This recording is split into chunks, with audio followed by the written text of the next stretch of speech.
کیا ایسے معاملات ہمارے معاشروں میں ہیں یا نہیں؟ پھر شیطانی معاملات، اس پر بھی تفصیلی بات کروائیں گے کہ شیطان جو کہ انسان کا کھلا دشمن ہے، اس کی چالیں کیا کیا ہوتی ہیں، وہ انسان کو غصے میں کیسے لے آتا ہے، اور جب غصے میں انسان آ جاتا ہے تو پھر وہ اپنا آپ شیطان کے حوالے کر دیتا ہے۔ خواتین و حضرات، تشریف فرما ہیں اسلام آباد میں ہمارے ساتھ محترم ڈاکٹر حبیب الرحمان عاصم صاحب، جو کہ اس آیت کے ذیل میں ہماری تعلیم کریں گے۔ ڈاکٹر صاحب بڑا ممنون، بڑا شکر گزار، آپ تشریف لائے۔ ڈاکٹر صاحب پڑھاتے ہیں مختلف یونیورسٹیز میں، اور پوری زندگی آپ پڑھاتے ہی رہے، آج بھی پڑھا رہے ہیں۔ یہ تو پڑھانا، ٹیچنگ، یہ بھی ایک ایڈکشن ہے، بس آدمی پڑھتا رہتا ہے اور پڑھاتا رہتا ہے، کیونکہ پڑھانے کے لیے پڑھنا بھی بہت ضروری ہوتا ہے۔ اس موضوع پہ انشاءاللہ پھر کبھی بات ہوگی۔ ڈاکٹر حبیب الرحمان عاصم صاحب کو خوش آمدید کہتے ہوئے پروگرام کا آغاز اللہ تعالیٰ کے بابرکت نام سے سورہ بنی اسرائیل اور آیت نمبر 53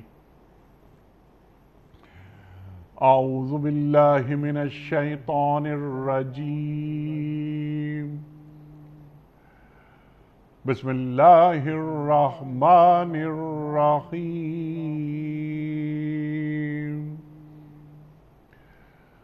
وَقُلْ لِعِبَادِي يَقُولُوا الَّتِي هِيَ أَحْسَنُ إِنَّ الشَّيْطَانَ يَنزَغُ بَيْنَهُمْ إِنَّ الشَّيْطَانَ كَانَ لِلْإِنسَانِ عَدُوًّا مُبِينًا۔ صدق اللہ العظیم۔ اے نبی صلی اللہ علیہ وآلہ وسلم، میرے بندوں سے فرما دیجئے کہ زبان سے وہ بات نکالا کریں جو بہترین ہو۔ دراصل یہ شیطان ہے جو انسانوں کے درمیان فساد ڈلوانے کی کوشش کرتا ہے۔ حقیقت یہ ہے کہ شیطان انسان کا کھلا دشمن ہے۔ اس سے پہلے کہ ہم ڈاکٹر حبیب الرحمان عاصم صاحب کی خدمت میں آج کے پروگرام کے حوالے سے پہلا سوال رکھیں، کوئز۔ کل کا سوال یہ تھا کہ امیر المومنین حضرت عمر فاروق رضی اللہ تعالی عنہ نے بیت المال کی بنیاد کس سنہ ہجری میں رکھی؟ درست جواب 15 سنہ ہجری میں۔ آج کا سوال نوٹ فرما لیجئے۔ سرکار دو عالم صلی اللہ علیہ وآلہ وسلم کی والدہ کا تعلق کس خاندان سے تھا؟ بنو کلاب سے، بنو زہرہ سے، یا بنو سعد سے؟ جو درست جواب آپ سمجھتے ہوں روانہ فرمائیے۔ ہمارے فون نمبرز ہیں 0092213452709۔ ہمارا دوسرا فون نمبر ہے 009222343000980۔ ہمارا ای میل ایڈریس ps@dunyatv.tv۔ ہمارا واٹس ایپ نمبر 009232182500194۔ ڈاکٹر صاحب ارشاد فرمائیے، بات اللہ کی ہے، میرے نبی صلی اللہ علیہ وسلم آپ فرما دیجئے کہ میرے بندے وہ بات اپنی زبان سے نکالیں، بیان کریں جو بہترین ہو۔ اللہ تعالیٰ بزبان رسالت صلی اللہ علیہ وآلہ وسلم ہمیں کیا نصیحت کر رہا ہے؟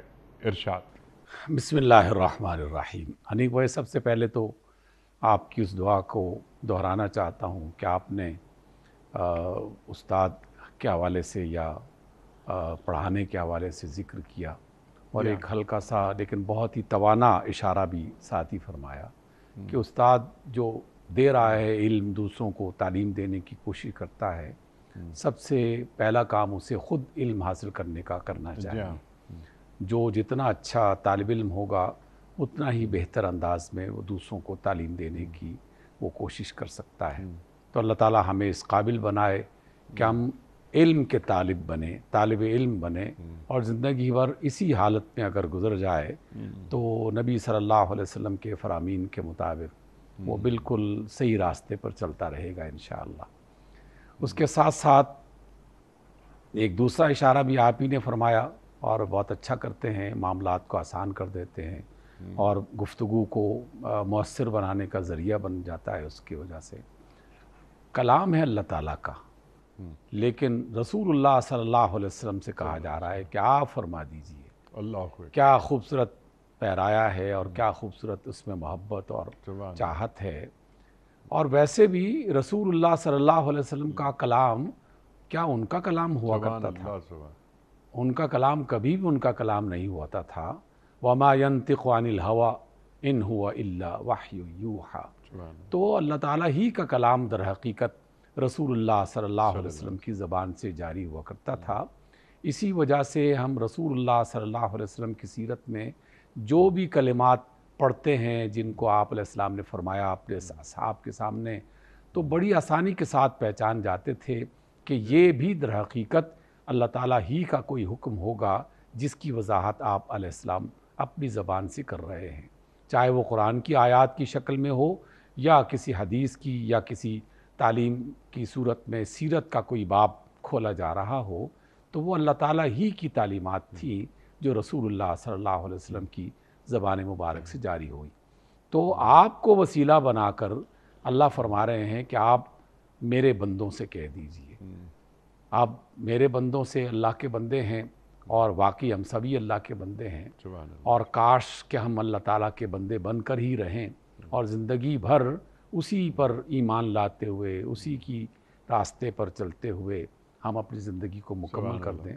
وہ جو آپ نے بھی کئی بار یہ آیت تلاوت کی، ہم بھی وَاعْبُدْ رَبَّكَ حَتَّىٰ يَأْتِيَكَ الْيَقِينُ، زندگی کے آخری لمحے تک اللہ تعالیٰ کے راستے پر اور اسی کی عبادت کرتے ہوئے زندگی گزر جائے تو در حقیقت یہی ہماری کامیابی کی ضمانت بن جاتی ہے۔ یہاں اس کامیابی کی ضمانت کے لیے کچھ راستے اور کچھ اسلوب عطا کیے جا رہے ہیں، کچھ تعلیمات دی جا رہی ہیں۔ فرمایا جا رہا ہے رسول اللہ صلی اللہ علیہ وسلم کے وسیلے اور ذریعے سے کہ آپ میرے بندوں سے کہہ دیجئے کہ یقول التی احسن، جو بات اچھی ہے بس وہ لوگوں سے کہا کریں، یعنی ان کا کلام، ان کی گفتگو، ان کا سوچنے کا انداز، ان کی بات کرنے کا سٹائل، ہر چیز میں جو اچھائی ہے، جو بہتری ہے، اس کو وہ اختیار کریں۔ اسی وجہ سے تمام مسلمانوں کے لیے سب سے پہلا جو کلمہ ملاقات کی صورت میں انسان مسلمانوں کو سکھایا گیا وہ یہی ہے کہ جب بھی ایک مسلمان دوسرے مسلمانوں سے ملاقات کرتا ہے تو پہلے اعلان کرتا ہے کہ تم پر سلامتی ہو، گویا کہ اعلان کر رہا ہوتا ہے کہ اے میرے مسلمان بھائی، میری زبان سے آپ کو کوئی نقصان نہیں پہنچے گا، میرے ہاتھوں سے کوئی آپ کو تکلیف نہیں پہنچے گی، میں آپ ہی کا بندہ، آپ ہی کا بھائی اللہ کا بندہ ہوں اور میں صحیح راستے پر چلتے ہوئے اس کو اختیار کر رہا ہوں۔ تو کیسی بات ہوگی، آپ نے بھی کئی بار اس کا ذکر کیا، ہم بھی کرتے رہتے ہیں کہ کیسی اچھی بات ہوگی کہ ایک مسلمان السلام علیکم کہتے ہوئے اس پر ذرا غور بھی کر لے کہ میں نے ابھی کچھ دیر پہلے کیا کہا تھا اور اب اس کے ساتھ کیا سلوک کر رہا ہوں۔ کیا کوئی ایسا عقل مند آدمی ہو سکتا ہے کہ ایک طرف تو سلامتی کی دعا دے اور دوسرے ہی لمحے وہ اس کی غیبت کر رہا ہو، اس پر بہتان باندھ رہا ہو، اس پر گالی گلوچ کا کوئی جو ہے وہ سلسلہ اس سے شروع کر دیا، لڑائی جھگڑا شروع کر دیا؟ تو ایسا ہو نہیں سکتا۔ اگر واقعی وہ عقل مند ہے اور جو بات کہہ رہا ہے اس پر وہ سوچ بھی رہا ہے، لیکن چونکہ ہم سلام کو محض ایک عادت کے طور پر اختیار کرتے ہیں، اس پر غور کبھی نہیں کرتے، السلام علیکم کہتے ہیں اور اگلے ہی لمحے جھگڑا شروع ہو جاتا ہے، لڑائیاں شروع ہو جاتی ہیں اور ایک دوسرے پر الزام بہتان تراشی شروع ہو جاتی ہے۔ تو اللہ تعالیٰ نے اپنے بندوں کو، اگر واقعی ہم اس کے بندے ہیں، تو ہمیں یہ سمجھایا ہے کہ اے میرے نبی بتائیے ان میرے بندوں کو کہ جب بھی وہ کوئی بات کریں تو سلیقہ اور ادب آداب اور اخلاقیات اس کو اپنا شعار بنائیں۔ کوئی بات ان کی زبان سے ایسی نہ نکلے کہ جو کسی کے دل کو نقصان پہنچائے یا تکلیف پہنچائے۔ یا کسی کی روح کو مجروح کرے یا اس کے خیالات میں کوئی پراگندگی پیدا ہو جائے، خرابی پیدا ہو جائے، ہمیشہ صاف ستھری، واضح، سچی، نپی تلی، کھری اور پاکیزہ بات کہنے والا جو شخص ہوتا ہے وہی مومن ہوتا ہے۔ اس لیے اللہ کے بندے جب ہیں تو انہیں اپنی گفتگو کو، اپنے معاملات کو اور اپنے معاہدات کو اور اپنی باقی تمام زندگی کے جتنے بھی معاملات ہیں اس کو اچھائی کے ساتھ، سلیقے کے ساتھ، اخلاقیات کو مد نظر رکھتے ہوئے اس کا اختیار کرنا چاہیے۔ تو ہمیں یہ باقاعدہ حکم دیا گیا، میرے بندوں سے کہہ دیجئے۔ تو اللہ کے رسول صلی اللہ علیہ وسلم نے یہ پیغام اپنے بندوں کو پہنچایا، نہ صرف پہنچایا بلکہ اس پر خود بھی عمل کر کے دکھایا۔ کئی ایسی مثالیں ہماری زندگی میں رسول اللہ صلی اللہ علیہ وسلم کی سیرت طیبہ کے حوالے سے بتانے کو ملتی ہیں۔ چند ایک مثالیں آپ کی خدمت میں اور آپ کے وسیلے سے اور اس پروگرام کے واسطے سے تمام سننے دیکھنے والوں کی طرف پہنچانا چاہتا ہوں۔ کیا ہم نہیں جانتے کہ رسول اللہ صلی اللہ علیہ وسلم تشریف فرما تھے، آپ کے ساتھ ابو بکر صدیق تشریف فرما تھے؟ ایک یہودی آتا ہے جس نے کسی موقع پر کچھ قرض دیا ہوتا تھا آپ کو، لیکن جو وقت مقرر تھا اس وقت سے پہلے ہی آ کر آپ علیہ السلام کے سامنے بدتمیزی شروع کر دیتا ہے، اور قریش کا بھی حوالہ دے کر، ہاشمیوں کا بھی حوالہ دے کر، اور رسول اللہ صلی اللہ علیہ وسلم کے خاندان کا بھی حوالہ دے کر یہ باقاعدہ الزام لگانا شروع کر دیتا ہے کہ آپ تو ہیں ہی ایسے، وعدے کو پورا نہیں کرتے والا، اور سخت الفاظ استعمال کرنا شروع کر دیتے ہیں۔ ابو بکر صدیق کچھ دیر تو صبر کرتے ہیں، لیکن پھر ان کا غصہ بھی بالآخر جوش میں آ جاتا ہے اور وہ بھی اسی طریقے سے اس کا جواب دینا شروع کر دیتے ہیں۔ جب ابو بکر صدیق جواب دینا شروع کر دیتے ہیں تو رسول اللہ صلی اللہ علیہ وسلم کے چہرے کا رنگ بدل جاتا ہے، اور رسول اللہ صلی اللہ علیہ وسلم کی سیرت طیبہ میں یہ والا جملہ آپ کو کئی بار پڑھنے کو ملے گا کہ آپ اس قدر نفیس الطبع تھے، اس قدر آپ کی روحانی کیفیت جو ہے وہ فوراً اس کے اثرات ظاہر ہونے لگتے تھے کہ آپ کے چہرے کا رنگ بدلتا اور آپ کے جانثار پہچان جاتے کہ اب رسول اللہ صلی اللہ علیہ وسلم کیا سوچ رہے ہیں اور کس طرح کی کیفیت سے گزر رہے ہیں۔ تو رسول اللہ صلی اللہ علیہ وسلم کا چہرہ جب سرخ ہو گیا یا رنگ بدلا تو ابوبکر صدیق پریشان ہو گئے، پوچھنا شروع کر دیا، استغفار کرنا شروع کر دیا کہ یا رسول اللہ کیا گستاخی ہو گئی۔ تو رسول اللہ صلی اللہ علیہ وسلم نے باقاعدہ وضاحت کرتے ہوئے ہمیں سمجھایا، ان کے ذریعے سے ہمیں سمجھایا کہ جب آپ نے اس یہودی کا جواب دینا شروع کر دیا تو وہ فرشتہ درمیان میں سے اٹھ چلا گیا کہ جو اللہ تعالیٰ نے بھیجا ہوا تھا، جو اس یہودی کا جواب دے رہا تھا، جو مجھے برا بھلا کہتے ہوئے مجھ پر الزام لگا رہا تھا، بدتمیزی کر رہا تھا، تو اللہ تعالیٰ نے مجھ سے کی جانے والی بدتمیزی کا جواب باقاعدہ فرشتے کی صورت میں دینا شروع کر دیا تھا۔ سبحان اللہ۔ تو یقین جانیے اب بھی ایسا ہی ہوتا ہوگا۔ اللہ کے رسول کے ساتھ جو ہوا تو وہ محض ایک مثال تھی کہ جب بھی کسی بندے مومن کے سامنے اس کا کوئی مخالف، اس کا کوئی دشمن، اس کا کوئی بدخواہ آ کے بدتمیزی کرنا شروع کر دے تو مومن کو کیا بتایا جا رہا ہے؟ مومن سے کہا جا رہا ہے کہ اللہ کی طرف سے کوئی نہ کوئی فرشتہ یقیناً اس وقت موجود ہوگا جو اس کا جواب دے رہا ہوگا۔ تم اپنی زبان کو جو ہے وہ گندا مت کرو، اپنی زبان میں کوئی غلط بات مت نکالو، اس زبان کو پاکیزہ رکھو۔ مومن کی علامت ہے کہ جب وہ بات کرتا ہے تو صاف ستھری بات کرتا ہے، پاکیزہ اسلوب اختیار کرتا ہے۔ تو ہمیں یہ تعلیم دی گئی۔ تو اس اعتبار سے یہ جو بات اس آیت میں بتائی گئی ہے، سورہ حامیم سجدہ میں بھی یہی بات کہی، اور دیگر مقامات پر بھی یہ بہت ساری آیات آپ کو مل جائیں گی۔ خود رسول اللہ صلی اللہ علیہ وسلم کی وہ حدیث جو اکثر سننے والے اور دیکھنے والے وہ اس بات کو باقاعدہ یاد کرتے ہیں، اس حدیث کو، اس کا ذکر کرتے ہیں کہ مسلمان کون ہوتا ہے؟ المسلم من سلم المسلمون من لسانہ و یدہ۔ مسلمان وہ ہے جس کی زبان سے اور جس کے ہاتھوں کے شر سے دوسرے مسلمان محفوظ رہتے ہیں۔ تو یہ بھی اسی کی طرف اشارہ ہے جو رسول اللہ صلی اللہ علیہ وسلم اس آیت کی صورت میں ہمیں بتا رہے ہیں، اور فرمایا کہ جو بہتر عمل ہے وہ اختیار کرو۔ اور اللہ تعالیٰ نے سورہ حامیم سجدہ ہی کی ایک دوسری آیت اس میں یہ بھی فرمایا کہ جب بھی تمہارے ساتھ کوئی برائی کرے تو اس برائی کو اچھائی کے ساتھ دور کرنے کی کوشش کرو۔ ادفع باللتی ہی احسن، سبحان اللہ۔ جو شخص تمہارے ساتھ زیادتی کر رہا ہے، چاہے بدزبانی کی شکل میں کر رہا ہو یا کسی اور شکل میں کر رہا ہو، تو اس کی جانے والی زیادتی جو ہے اس کو دور کرنے کے لیے یا اس سے خود بچنے کے لیے کیا طریقہ ہے کہ تم اس کے مقابلے میں اچھائی کرنا شروع کر دو، اس کے ساتھ بہتر سلوک کرنا شروع کر دو۔ تو یہ ایک بہترین عمل ہے یا بہترین طریقہ ہے برائی کو ختم کرنے کا۔ اللہ تعالیٰ نے اپنے بندوں کو رسول اللہ صلی اللہ علیہ وسلم کے ذریعے سے یہی فرمایا ہے۔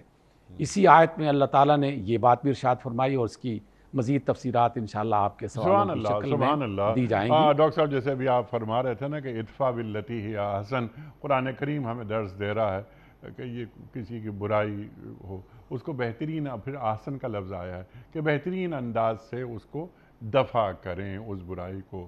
انتقامی رویے، اگر تھوڑی سی برائی کسی نے ہمارے ساتھ کر لی تو ہم اس سے زیادہ برائی، اس سے زیادہ کوئی برا کام یا ایک انتقامی جذبے وہ اندر پیدا ہو جاتے ہیں۔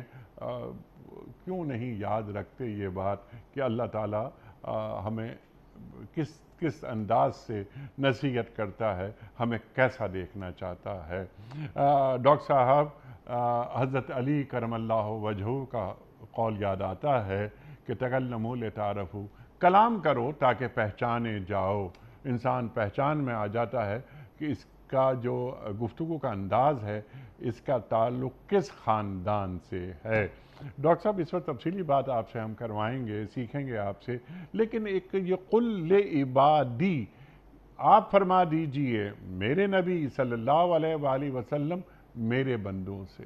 تو قرآن کریم میں جب بھی عبادی کا لفظ آیا، ڈاکٹر صاحب ذرا اس حوالے سے بات فرمائیے کہ کس پیار اور کس اپنائیت سے اللہ تعالیٰ اپنے بندوں سے مخاطبت کر رہا ہے؟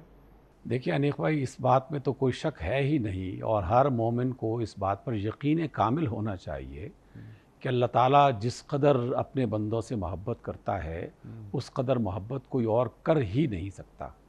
اپنے بندوں پر شفیق ہے، مہربان ہے، محبت کرنے والا ہے، اور خاص طور پر وہ بندے جو اللہ تعالیٰ کو مانتے بھی ہوں اور اس کی عبادت کرنے کی کوشش بھی کرتے ہوں، حتیٰ کہ وہ بندے بھی جن سے تھوڑی بہت لغزش ہو جائے، خطا ہو جائے، کوئی غلطی ہو جائے، اور پھر بھی وہ فوراً پلٹ کے اپنے اللہ کو پکارنا شروع کر دیں، تو اللہ تعالیٰ کی محبت میں کئی گنا اضافہ ہو جاتا ہے۔ اللہ تعالیٰ اپنی مہربانی میں اور زیادہ بڑھنا شروع کر دیتا ہے، اس کا جو رحمت کا دریا ہے وہ پورے جوش میں آ جاتا ہے۔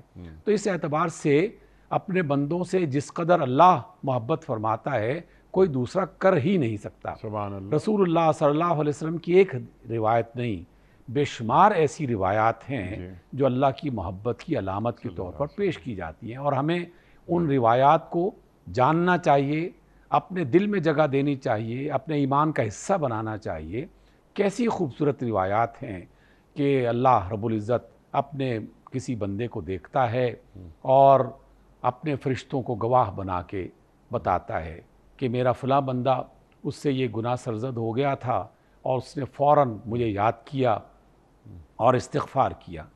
تو اللہ تعالیٰ فرماتے ہیں کہ جیسے اس بندے نے مجھے یاد کر کے مجھ سے بخشش طلب کی، میں نے اسی وقت اس کے گناہ کو معاف کر دیا۔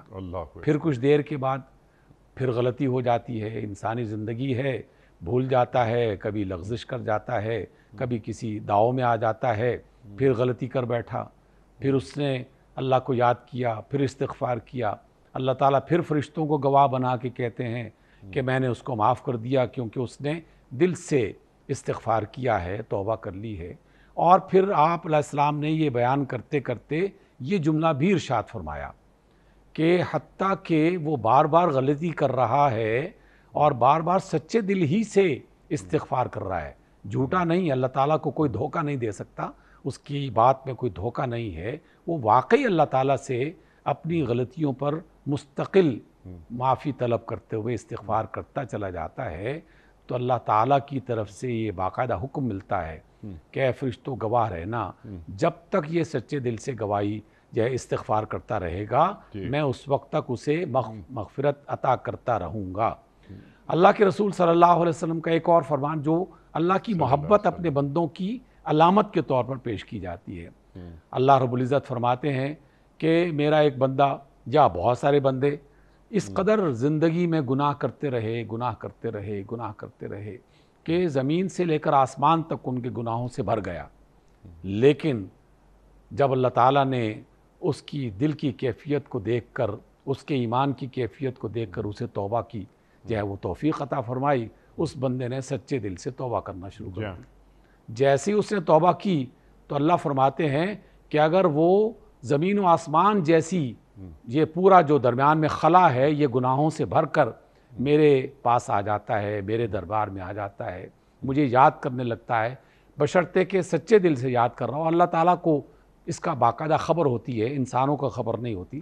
اللہ کو پتہ ہوتا ہے کہ کون سا بندہ کس طریقے سے مجھ سے استغفار کر رہا ہے، تو میں اس کے جتنے گناہ ہیں اس کے برابر اسے بخشش عطا کر دیتا ہوں، رحمت عطا کر دیتا ہوں اور اس کے گناہوں کو معاف کر دیتا ہوں۔ اسی وجہ سے تو رسول اللہ صلی اللہ علیہ وسلم نے ارشاد فرمایا ہے کہ التائب من الذنب کمن لا ذنب لہ، کہ گناہوں سے توبہ کرنے والا ایسا ہی ہے کہ جیسے اس نے گناہ نہیں کیے۔ تو یہ محبت ہی کی علامت ہے، رسول اللہ صلی اللہ علیہ وسلم کو بتایا گیا ہے۔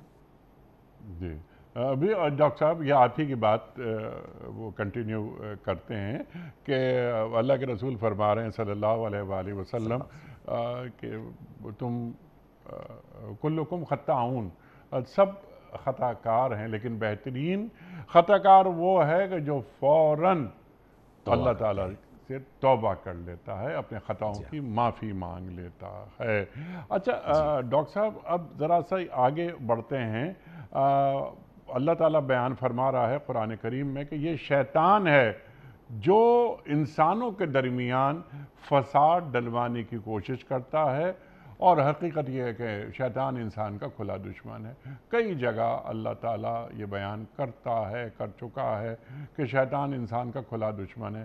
ہمارے علم میں ہے یہ بات کہ شیطان کھلا دشمن ہے ہمارا، تو پھر ہم اپنی انگلی شیطان کے ہاتھ میں پکڑوا کر خود اس کے پیچھے پیچھے کیوں چلنے لگتے ہیں؟ اس میں ایک طریقہ شیطان کا یہ جس پر آپ نے بات کی، ہمیں سمجھایا کہ گفتگو میں جذبات سے آری گفتگو شروع کر دینا، دلائل پیچھے رہ جائیں، پھیپڑے کی قوت وہ حاوی ہو جائے، چیخم پکار، آدمی تہذیب سے بھی بات کر سکتا ہے۔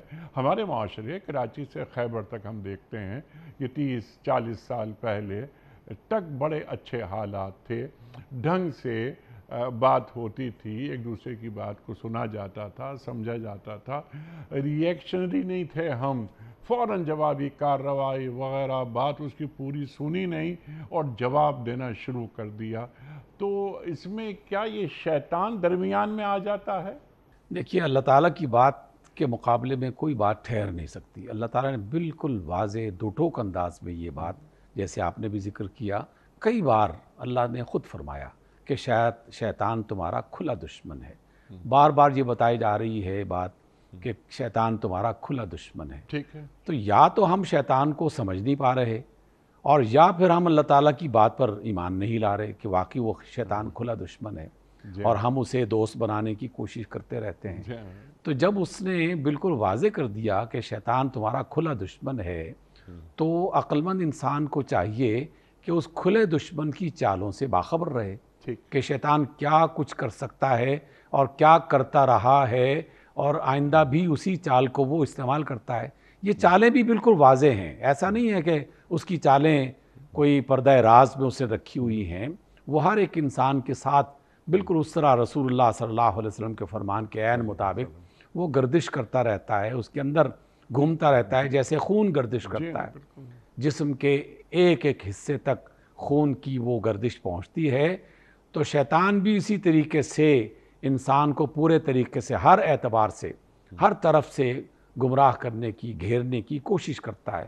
کیا ہم اس بات کو فراموش کر چکے ہیں کہ اللہ تعالیٰ سے باقاعدہ اس کے دربار میں کہا تھا، اس شیطان نے، شیطانوں کے سردار ابلیس نے یہ کہا تھا کہ اللہ میں تیرے بندوں کو گمراہ کروں گا، آگے سے بھی، پیچھے سے بھی، دائیں سے بھی، پیچھے سے بھی، ہر طرف سے وہ کوشش کرتا رہتا ہے، اور وہ مسلسل مستقل مزاجی کے ساتھ شیطان اپنا کام کر رہا ہے. ایک بندہ مومن کو یا مسلمان کلمہ پڑھنے والے کو یہ سمجھنا چاہیے کہ شیطان اللہ کا دشمن، اسے جہنم میں جانے کی خبر مل چکی ہے، یقین ہے کہ اس نے جہنم میں جلنا ہے، تو اس کی بات کو پھر بھی وہ اختیار کر لیتا ہے، اللہ کی بات کو اختیار نہیں کرتا. تو اللہ تعالیٰ تو بالکل واضح انداز میں بتا رہا ہے کہ یہ تمہارا دشمن ہے، تو پھر اس دشمن کو سمجھنا چاہیے. یہ آپ نے جو باتیں بتائی ہیں، یہ ساری باتیں اسی کی وضاحت اور اس کی تشریح میں آتی ہیں. مثلا یہ بات آپ نے فرمائی اور بالکل بجا فرمایا، صرف کراچی کی بات نہیں ہے، پورے پاکستان میں ہر صوبے، ہر علاقے میں یہ ایسا ہوا کرتا تھا کہ ایک بزرگ جو ہے وہ پورے محلے کا بزرگ ہوا کرتا تھا. وہ کسی بھی بچے کو اگر ڈانٹ کر یا پیار سے کوئی بات سمجھاتا تو فوراً باقی لوگ بھی اس کی حمایت میں آ جاتے کہ یہ بزرگ نے جو کہا ہے یہ بالکل صحیح کہا ہے. اور بوڑھی اماں ہوتی تھی، وہ پورے محلے کی وہ بوڑھی اماں ہوتی تھی اور اس کی باقاعدہ عزت اور تکریم کی جاتی تھی، اور وہ پورے محلے کے بچوں کو اپنا بچہ سمجھتی تھی. اور اسی طریقے سے جو بزرگ تھے وہ بچوں کو اپنا بچہ سمجھتے تھے. تو اب دیکھیے، محلے کی بات تو دور کی ہے، اپنے گھر کے اندر جو بزرگ ہیں وہ بھی آہستہ آہستہ اس حالت میں پہنچ چکے ہیں کہ لوگ اس کی بات کو نہیں سنتے. اور وہ بزرگ بھی جو ہے وہ اپنے آپ کو بچانے کے لیے وہ گوشہ تنہائی میں جا کر زندگی اپنے آپ کو بچانے کے لیے بچانے کے لیے، اپنی عزت کو بچانے کے لیے، اپنی عزت کو بچانے کے لیے. دیکھیے وہی بات ہے نا کہ عزت ہی تو انسان، جسم تو نہیں صرف انہوں نے اکیلا ہوتا. ٹوکنا ہی چھوڑ دیا. ٹوکنا چھوڑ دیا. جس طرح بس یہ بچے کر رہے ہیں کرنے دو، اگر ہم انہیں ٹوکیں گے روکیں گے تو یہ ہماری بات بھی نہیں سنیں گے، اور بلکہ ہم سے بدتمیزی پہ اتر آئیں گے کہ آپ کو نہیں معلوم، نیا زمانہ ہے، نئے انداز ہیں، آپ پرانی اقدار کو لے کے بیٹھے ہوئے ہیں. تو ڈاکٹر صاحب میں بالکل زمانہ اسی اعتبار سے بدلا کہ یہ بچہ جو 18 سال کی عمر میں زبان چلا رہا ہے، ایک دن میں تو 18 سال کا نہیں ہوا نا. تو جب یہ بچہ 2 سال کا تھا، 3 سال کا، 4 سال کا، تو تربیت میں کہیں نہ کوئی نقص ضرور ہے. یقیناً ایسا ہی ہے. ایک اس بات کو نظر انداز نہیں کیا جا سکتا کہ اگر بچوں کی طرف سے یہ غلطی ہو رہی ہے، یہ بدتمیزی والا رجحان ان کے اندر پیدا ہو گیا ہے، تو کہیں ایسا بھی ہو سکتا ہے کہ اس کے والدین نے بچپن میں اسے سکھایا نہیں کہ بدتمیزی کیا ہوتی ہے اور تمیز کیا ہوتی ہے.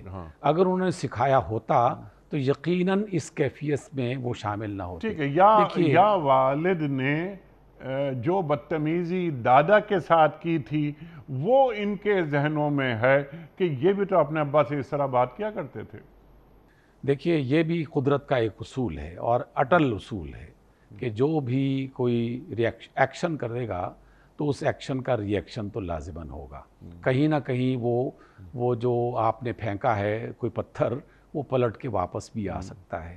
کہیں نہ کہیں وہ غلطی، وہ گالی ہو یا کسی کے درمیان میں فتنہ پیدا کرنا ہو یا کسی میں لڑائی کا سبب بننا ہو، تو ایسا نہیں ہے کہ میں نے پتھر لڑکا دیا، میں نے دو افراد کو آپس میں لڑوا دیا، تو ایسا نہیں ہے. وہ واپس پلٹ کے اس کے گھر کی طرف بھی آئے گا. رسول اللہ صلی اللہ علیہ وسلم کا یہ فرمان میں نے کئی بار آپ کی اس پروگرام کی وساطت سے پیش کرنے کی کوشش کی ہے. کیا خوبصورت قول ہے آپ علیہ السلام کا. آپ علیہ السلام نے فرمایا کہ لوگوں، دوسروں کی عورتوں کی عزت کیا کرو، ان کا احترام کیا کرو، تاکہ دوسرے لوگ تمہاری عورتوں کی عزت اور ان کا احترام کیا کریں. اور اے لوگوں، اپنے والدین کی عزت اور تکریم کیا کرو تاکہ تمہاری اولاد تمہاری عزت اور تکریم کر لے. سبحان اللہ. تو یہ بالکل پلٹ کے واپس آتا ہے.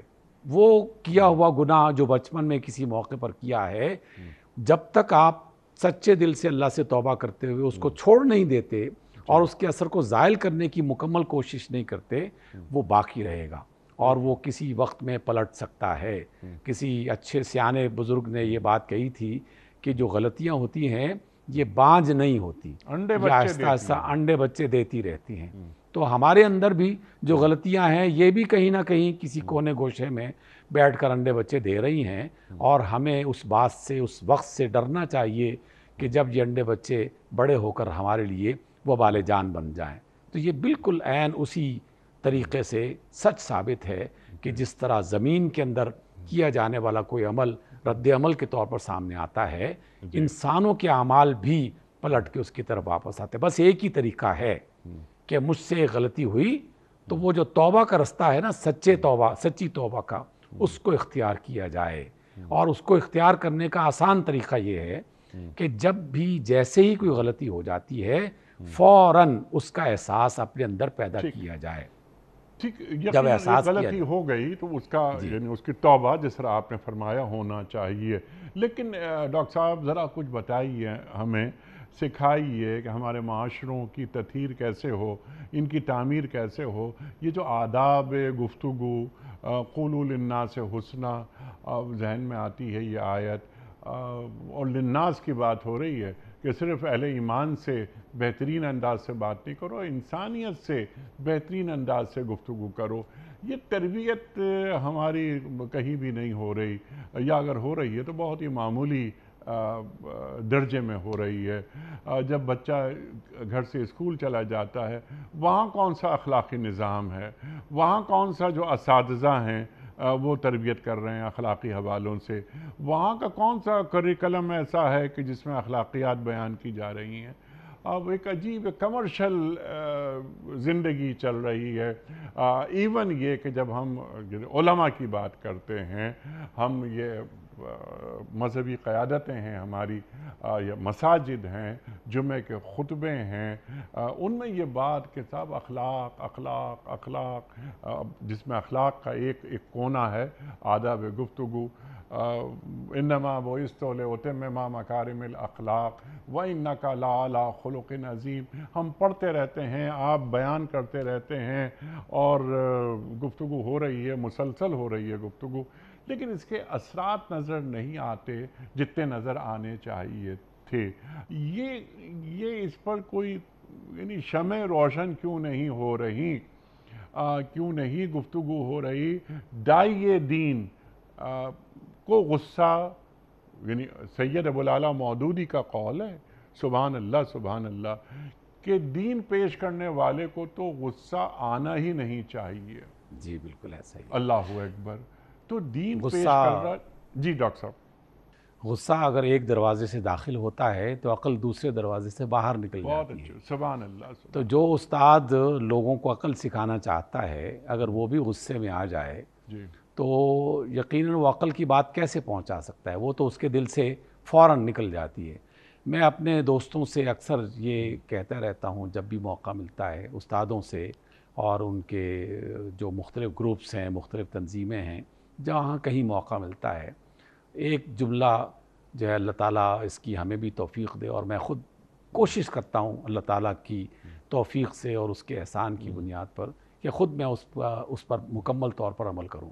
دوستوں سے یہ کہتا ہوں، اپنے استاد جو لوگ ہیں ان سے، اپنے کلیگز، کہ آپ ایک استاد کے طور پر جب کسی کلاس روم میں جاتے ہیں تو آپ ایک انسان ہیں، آپ کی دو آنکھیں ہیں، آپ بہت سارے طلباء کو دیکھ رہے ہوتے ہیں، لیکن آپ کی آنکھیں صرف دو ہی ہیں، جبکہ 80 آنکھیں آپ کو دیکھ رہی ہوتی ہیں، جی ہاں وہ آپ کی ہر حرکت کو نوٹ کر رہی ہوتی ہیں۔ کوئی استاد اپنے طلباء سے چھپ نہیں سکتا، اپنے آپ کو چھپا نہیں سکتا۔ بالکل اسی طریقے سے جیسے استاد اپنے طلباء کے سامنے بالکل آشکار ہوتا ہے، ایک دن نہیں، دوسرے دن نہیں، تیسرے دن پتہ چل ہی جائے گا کہ یہ استاد کس قماش کا ہے، کس انداز میں بات کرتا ہے، اس کا اپنا طرز عمل کیا ہے۔ بالکل اسی طرح میں پورے یقین کے ساتھ کہہ سکتا ہوں، اور جو ہے وہ جان کی امان پاتے ہوئے کہہ سکتا ہوں کہ ہمارے تمام علماء جو مسجدوں کے ائمہ ہیں انہیں بھی جان لینا چاہیے کہ وہ کوئی خفیہ خزانہ نہیں ہے کہ بس وہ آئے مسجد میں، اس نے خطبہ دے دیا اور لاؤڈ سپیکر کے ذریعے سے اپنی آواز پہنچا دی تو بس وہی چیز لوگوں تک منتقل ہو رہی ہے۔ نہیں، وہ باقاعدہ ایک انسان ہے، وہ لوگوں کے درمیان میں آئیں گے، معاملات کریں گے، دیگر لوگوں سے بات چیت کریں گے، تو چند ہی دنوں کے اندر اس عالم کی، اس امام صاحب کی شخصیت لوگوں کے سامنے آشکار ہو جائے گی، اس کی بے شمار باتیں لوگوں کو پتہ چل جائیں گی۔ اور میں بہت افسوس کے ساتھ یہ بات کہتا ہوں کہ بے شمار ایسے علماء جن سے ہمارا واسطہ بھی پڑا کہ جب وہ اپنی نجی گفتگو میں، اپنی نجی مجالس میں گفتگو کرتے ہیں تو اس میں الزام لگانے سے گریز نہیں کرتے، جی گالی دینے سے گریز نہیں کرتے، استغفر اور بہتان باندھنے سے گریز نہیں کرتے، اور حق کو چھپانے سے گریز نہیں کرتے۔ استغفر اللہ کسی بھی مجلس میں یہ ساری خرابیاں جو در حقیقت شیطان کی علامتیں ہوا کرتی ہیں، بدقسمتی سے ہمارے علماء، ہمارے دانشور، ہمارے صحافی، ہمارے اساتذہ وہ خود اس کا شکار ہو گئے ہیں۔ ہم سب اس معاشرے میں ایک دوسرے کے سامنے بالکل یہ ساری برائیاں کر رہے ہیں، اور ہمارے طالب علم وہ ان کو دیکھتے ہوئے وہ ان برائیوں کو اپنا رہے ہیں۔ چاہے آپ انہیں تعلیم نہ دیں، پھر بھی آپ کا رویہ، آپ کا جو عمل ہے وہ باقاعدہ ان کو سکھا رہا ہے۔ خاندان کی آپ نے بات کہی، اور بالکل وہ بھی اسی طریقے سے اسی راستے پر چلتے ہوئے میاں بیوی آپس میں لڑتے ہوئے جب ایک دوسرے کو برا بھلا کہتے ہیں اور اپنے غصے کا اظہار کرتے ہیں، تو وہ یہ نہ سمجھیں کہ ان کے بچے وہ نابینا ہیں، ان کے کان بہرے ہیں، وہ کچھ دیکھ نہیں رہے، کچھ سن نہیں رہے، وہ باقاعدہ ان سے یہ ساری باتیں سیکھ رہے ہیں۔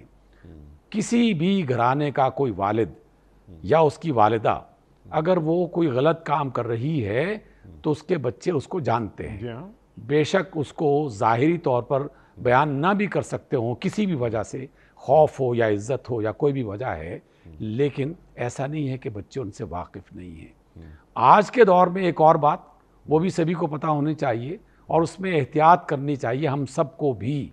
دیکھیے موبائل میں جو ہم دیکھتے ہیں بہت ساری چیزیں، اور اس میں سنتے ہوئے اس قرآن مجید کی آیت کی بالکل صریحاً مخالفت وہاں پر کر رہے ہوتے ہیں۔ کوئی ایک گروہ، چاہے اس کا تعلق کسی سیاسی جماعت سے ہو یا مذہبی گروہ سے ہو یا کسی قبیلے قوم سے ہو، وہ فوراً اپنے مخالف کا وہ تصویر اس کی بناتا ہے جی ہاں کہ جو کسی صورت میں بھی صحیح نہیں ہے، اور اس کو ایسے انداز میں پیش کیا جاتا ہے کہ فلاں تو وہ شیطان سے بڑھ کر ہے، اور وہ اس کے مقابلے میں یہ بات کہی جا رہی ہے۔ تو شیطان جو ہے وہ تو دو بھائیوں کو آپس میں لڑا کر جتنا خوش ہوتا ہے، جی میاں بیوی کو آپس میں لڑا کے جتنا خوش ہوتا ہے، وہ تو اس کا تو اندازہ نہیں لگایا جا سکتا۔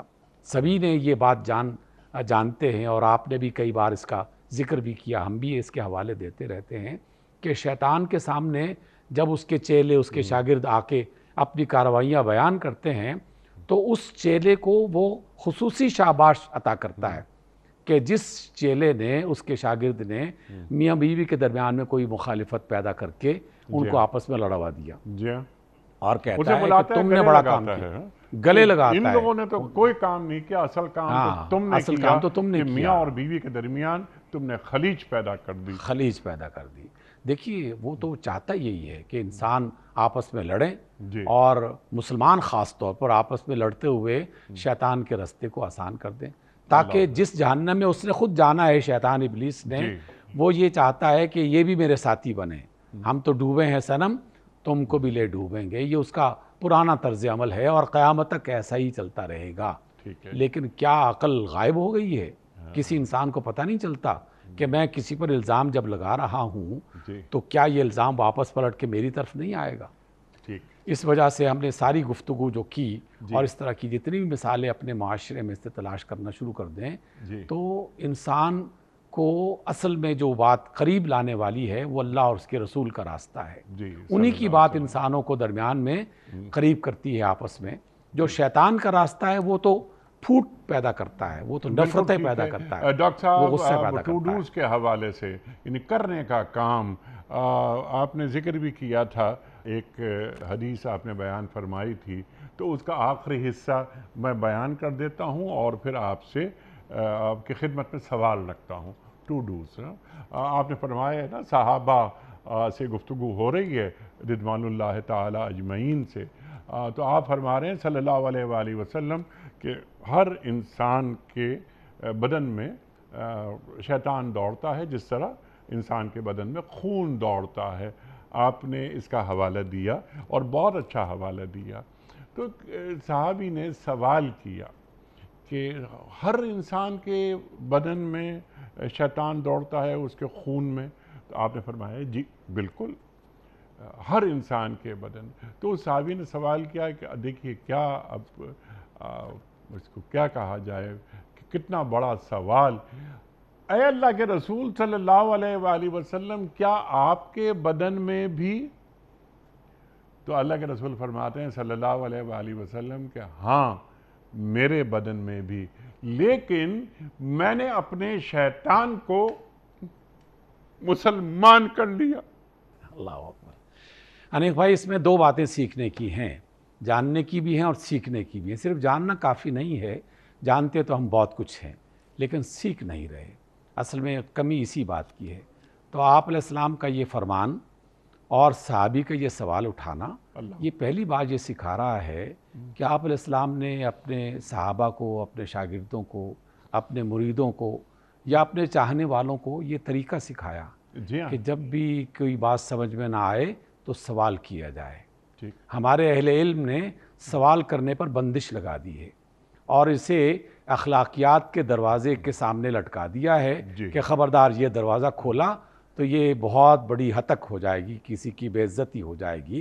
استاد کے سامنے سوال اٹھانا یہ تو بدتمیزی ہے اور اس کی اجازت نہیں دی اچھا جا ڈاکٹر سکتی۔ صاحب یہ فرمائیے آپ کہ اپنے شیطان کو مسلمان ہم کیسے کریں؟ جی، اس کا پہلا دروازہ یہی ہے جس کی طرف میں اشارہ کر رہا ہوں کہ اپنے شیطان کو مسلمان کرنے کا طریقہ صرف اور صرف یہ ہے کہ رسول اللہ صلی اللہ علیہ صلی وسلم اللہ نے علیہ وسلم، جو طریقہ اپنی زندگی میں بسر کیا اور طریقہ اپنایا تو وہ ان کی زندگی کے لیے نہیں تھا، وہ ہماری زندگی کو سنوارنے کا ایک ذریعہ تھا۔ سبحان اللہ، اس لیے سیرت طیبہ ہی کو پڑھ کر ہم شیطان کے ان چالوں سے محفوظ رہ سکتے ہیں۔ جی تو جیسے میں ابھی ذکر کر رہا ہوں اور اس کو تھوڑی سی وضاحت کے ساتھ، ہلکی سی وضاحت کے ساتھ، کہ سوال اٹھانے کو اپنے لیے وبال جان نہ سمجھا جائے۔ ٹھیک، علماء سوال کرنے سے روکتے ہیں، جی اساتذہ سوال کرنے سے روکتے ہیں، اہل علم سوال کرنے سے روکتے ہیں۔ ٹھیک، ہاں، یہ بات درست ہے، یہ سکھانا چاہیے کہ سوال اس وقت کیا جائے جب آپ سیکھنا چاہتے ہیں، جب آپ پوچھنا چاہتے ہیں، جب کسی چیز کی واقعی وضاحت کرنا چاہتے ہیں۔ اس لیے میں جب کلاس میں داخل ہوا، ایک بڑی کلاس میں داخل ہوا تھا، تو پہلے روز استاد نے بلیک بورڈ پر ایک جملہ لکھا تھا اور فرمایا تھا کہ سل تفقہن ولا تسأل تعنتن۔ یہ جملہ ہم نے یاد کر لیا۔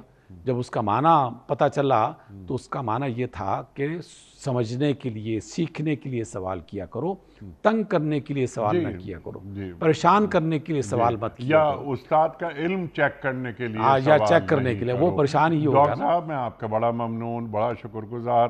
وقت مکمل ہو گیا ہمارے آج کے پروگرام کا۔ ہمیشہ کی طرح آج بھی ہم نے آپ سے بہت سیکھا ڈاکٹر صاحب۔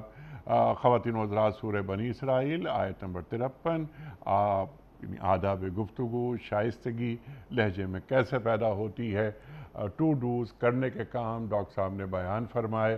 ہمارے گھروں میں اولاد کی تربیت ہو، اساتذہ بچوں کی تربیت کریں، لیکن اس کے لیے پہلے اساتذہ کا تربیت یافتہ ہونا بہت ضروری ہے، اور ہمارے علماء، ہمارے اہل علم، وہ یقیناً ایک خود تربیت گاہیں ہیں، وہ لوگوں کو بتائیں، آداب گفتگو سکھائیں، حکمت کے موتی نچھاور کریں۔ انشاءاللہ کسی اور پروگرام میں اس موضوع پر مزید گفتگو ہوگی۔ کوئز، کل کا سوال ہمارا یہ تھا کہ امیر المومنین حضرت عمر فاروق رضی اللہ تعالی عنہ نے بیت المال کی بنیاد کس سنہ ہجری میں رکھی؟ درست جواب 15 سنہ ہجری میں۔ آج کا سوال نوٹ فرما لیجئے۔ سرکار دو عالم صلی اللہ علیہ وآلہ وسلم کی والدہ کا تعلق کس خاندان سے تھا؟ بنو کلاب سے، یا بنو زہرہ سے، یا بنو سعد سے؟ جو درست جواب آپ سمجھتے ہوں روانہ فرمائیے۔ ہمارے فون نمبرز ہیں 009221345270009۔ ہمارا دوسرا فون نمبر ہے 009221343000980۔ ای میل ایڈریس ہمارا ps@duniatv.tv۔